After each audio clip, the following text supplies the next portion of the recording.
Hello everyone, here Dr. Zahid Ansari, Professor of Computer Science and Engineering. In this video, I'll discuss about HTML applet tag and passing parameters to Java applet. First, we'll discuss the HTML applet tag. Using the HTML applet tag, we can specify various attributes related to our applet, like code base, code, alt, name, width, height, align, vspace, hspace, and various parameters. Some of these attributes are mandatory, like code needs to be specified, width and height needs to be specified. Other attributes, they are optional. Now we'll see the description of each of these attributes next. Code base is an optional attribute that specifies the base URL of the applet code, which is the directory that will be searched for the applet's executable class file specified by the code tag. The HTML document's URL directory is used as the code base if this attribute is not specified. Code is a required attribute that gives the name of the file containing your applet's compile.class file. This file is relative to the code base URL of the applet. Alt is an optional attribute used to specify a short text message that should be displayed if the browser recognizes the applet tag but can't currently run the Java applets. Name is an optional attribute used to specify a name for the applet instance. Width and height are the required attributes that give the size in pixel of the applet's display area. Align is an optional attribute that specifies the alignment of the applet. vspace and hspace attributes are optional. vspace specifies the space in pixels above and below the applet, and hspace specifies the space in pixels on each side of the applet. Param, name and value. The param tag allows you to specify the applet specific arguments in an HTML page. Applets access their attributes with getParameter method. Now we'll see an example how to pass the parameters to applets. So the applet tag in HTML allows you to pass parameters to your applet. To retrieve a parameter, use getParameter method. It returns the value of the specified parameter in the form of a string object. Thus, for the numeric and Boolean values, you will need to convert this string representation in their internal formats.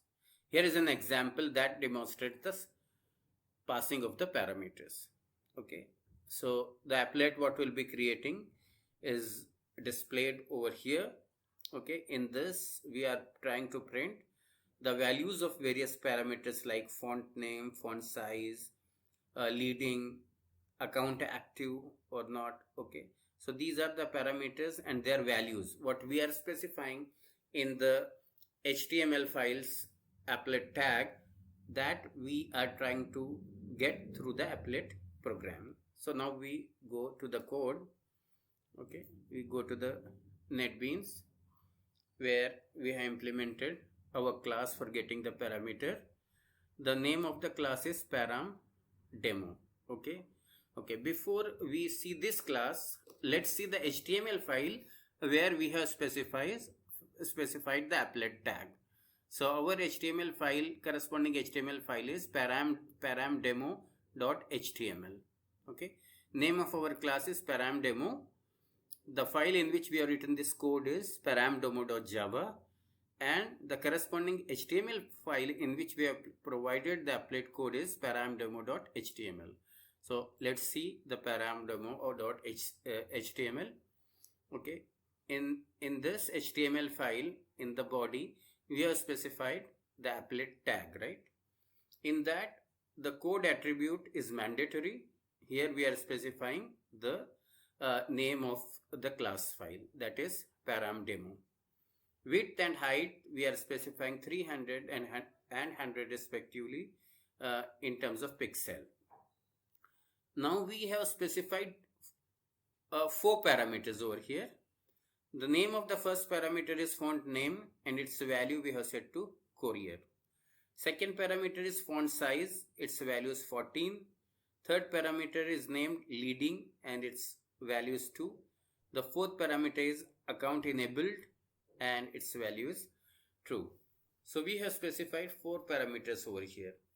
We would like to get these parameters from the HTML file into the applet, right? So we want to read these parameters into the applet. So for this we have written a class paramdemo which extends applet, so it's our applet class. Since we are reading the parameters, so after reading we want to store them. So for that we have defined the data members.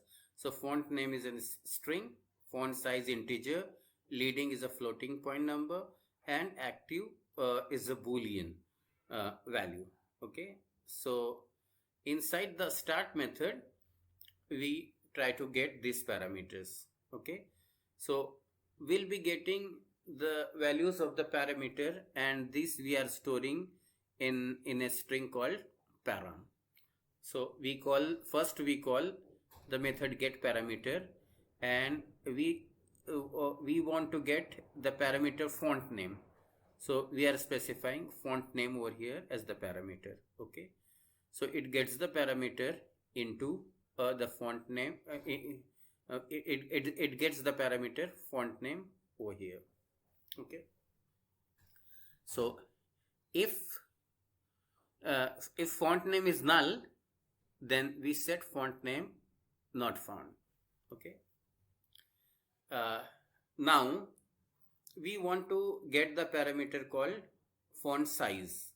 Okay, so although we know that the font size has the integer value, but the get parameter returns a string.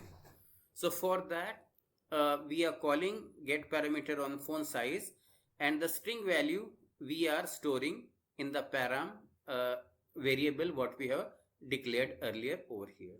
So we got this param, and then we are checking if it is not null.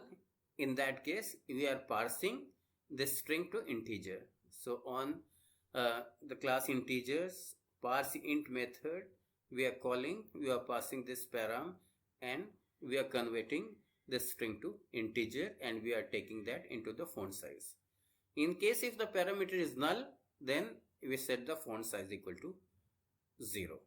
Okay, and in case if it throws the exception, then we set the font size equal to -1. Then we try to get the next parameter leading. Okay, and the leading parameter, it has the value of floating point, but what get parameter it returns, that is a string. So we are storing it, our string variable param, and then we are checking if it is not null, then in that case we are converting into a floating point value over here and storing in the variable leading, which is of type float. Okay, in case if the param is null, then we set the leading to 0, and in case of an error we set leading to equal to -1. Similarly, we get the last parameter account enable, and it's a string value we are getting in param. If it is not null, then in that case we are converting it into the boolean, because this account enabled has a boolean value. Okay, and that we store into active. Okay, once we get all these parameters value, then inside the paint method we are printing all these values. So using the graphics object G's drawString method, we are printing font name, font size, leading, and account active. Okay, so let's run it and see the result. So we run this. Okay, so this is our applet window. Okay, over here see font name is Courier, font size is 14, leading is true and account active is set to true.